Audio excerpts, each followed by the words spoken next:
أمطري حبا وطهرا يا سماء واملأ الأرجاء سحرا ولقا. jirada ugu weyn marka qalbiga ku dhacda waa adoo garan waaya Allahi ku abuurtay subhanahu wa ta'ala iyo waxa uu ku abuurtay tusalahan Ilaahay wuxuu ku yiri wama khalaqtul jinna wal insa illa liya'budun jinni iyo insa waxaan abuuray Allah subhanahu wa ta'ala أمطري سقيان ماء دائم جللينا واغسلي عنا العنا. qalbigaaga wuxuu ku ordayaa mar walba وقلوبنا جاءت وكان دعاؤها يا رب واختم عمرنا بثبات واقبل تلاوتنا فتلك عبادة أدخل عبادك عالي الجنات. بسم الله الحمد لله رب العالمين والعاقبة للمتقين ولا عدوان إلا على الظالمين صلى الله على نبينا محمد وعلى آله ومن تبع بإحسان إلى يوم الدين وبعد. إن بدر runtii waxaan ka hadalnay dadka waxyaalaha ku dhaca sida amraada ama jin ha noqoto ama sixir ha noqoto ama il ha noqoto ama xanuunadan kale ku dhaca qofka bini aadanka sida kansarka jooniska waxyaalaha san noqdeen maanta waxaan isku daynaa insha Allah taala inaan ka sheekayno amraada ku dhacda qofka qalbigiisa oo runtii aan u aragno inay ka daran tahay tacaadiga ee dhakhtarku daweeyo ama tacaadiga wadaadada inta loo geeyo sida isha iyo sixirka iyo jinka intay quraanka ku akhriyaan Ilaahay subhanahu wa ta'ala uu saa ku caafiyo. waxaa jirta cudur aan la ogeyn oo runtii qofku isagoo qalbigiisu isagoo jismigiisu weyn yahay isagoo caafimaad qaba hadana laga yaabo in ay haysto oo is ogeyn qofka qalbiga bil aadanka ee Ilaahay subhanahu wa ta'ala uu soo siiyay waa ka wax weeleeya wuxuuna weeleeyaa runtii waxa adiga kugu weyn tusaalahan haddii adduunyadu kugu weyn tahay inta wuxuu ka sheekeynayaa adduunkii wuxuu ka sheekeynayaa sidii adduunka loo raaci lahaa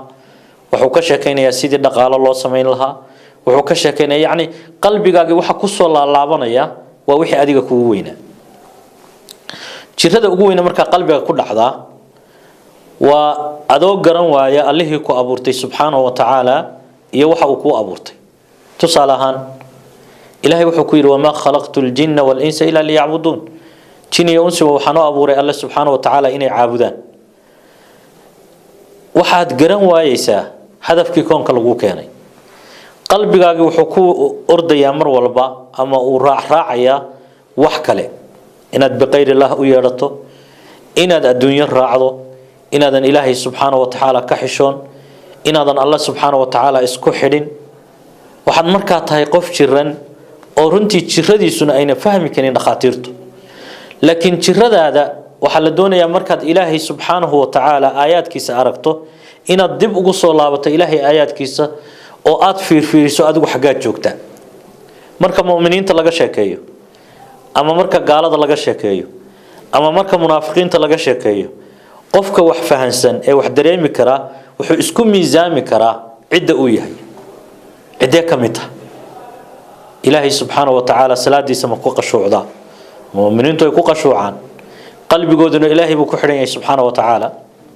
qalbigoodu Ilaahay buu isu dhiibay qalbigoodu Ilaahay aayaadkiisu qaatay qalbigoodu waa qalbi mar walba weelaynaya oo raadinaya sidii Allah subhanahu wa ta'ala uu ku raali gelin lahaa marka muuminiinta laga sheekeeyo ee sifooyinkooda la soo qaado ee Ilaahay aayaadkiisu ay ka sheekeeyaan qofka mu'minka uu ku raaxaysanaya maxaa yeelay wuxuu arkayaa sifadii isagu uu lahaa inuu Ilaahay ka sheekeynayo subhanahu wa ta'ala inuu salaadii la yimi oo oogay inuu rabbi isku xiray inuu sadaqadii bixinayo inuu Ilaahay subhanahu wa ta'ala masaajidkiisa iyo diintiisa ka fakarayo inuu khayraadkii wax ku darsanayo yani wixii qof mu'min laga rabay oo dhan baa laga yaabaa qaybo badan oo kamida inuu weeleeyay qalbigiisa qofka gaalka waa gaal Ilaahay wuxuu ku yiri subhanahu wa ta'ala yani wuxuu saaray maxay khishaawa dabool baa saaran haddaad maanta oo dhan Alle subhanahu wa ta'ala uga sheekeynayso oo Ilaahay diintiisa u sheegayso waxa laga yaabaa inuu careless ka yahay waxan ba qalbigiisa ay ku soo dhacay maxaa yeelay dabool baa saaran dabool qalbigiisa ma saaro kuma xidhna laakiin dabool baa wuxuu ka saaran yahay ilaahay subxaanahu wa ta'ala xaqi u soo dejiyay wixii koonka uu keensaday inuu fahmo war maanta qulubteena aynu fiirino qalbiyadeena aynu fiirino mid baa meel taagan mid xamanaya yaa ku dirsaday maxaad qalbigaaga u duleynaysaa dadku maanta qofku ha ka faa'iideysa fursadda uu haysto ummadda ha isku dayo inuu wax u qabto intuu meel taagnaan lahaa waxa laga yaabaa masaajid inuu ka soo baxo halka la taagan yahay hebel muxuu yiri hebla maxay tahay kaas muxuu yiri yaa ku dirsaday kaas يعني wax la yaab leh weey qof la doonayo waqtigiisa maanta inuu ku xisaabtamo oo ilaahay in badan xuso subhanahu wa ta'ala inuu intuu meel hebel baa yiri iyo hebla tiri iyo hebel baa waxaan isaga danahayn inuu ku wareego tan kuma warjaaniska ka faa'iideyso ilaahayna u soo laaba subhanahu wa ta'ala meel aad istaagto oo waqti aad lumisaa waxba kuma taray maanta qofka muslimka ee ilaahay garanaya waqti ma lumiyaba maxay yeelay sida waa la og yahay maanta waxaynu nahay meesha aynu taaganahay marka waqti ha luminin qalbigaaga ha noqdo qalbi ilaahay ku xidhan qalbi ilaahay aayaadkiisa qaatay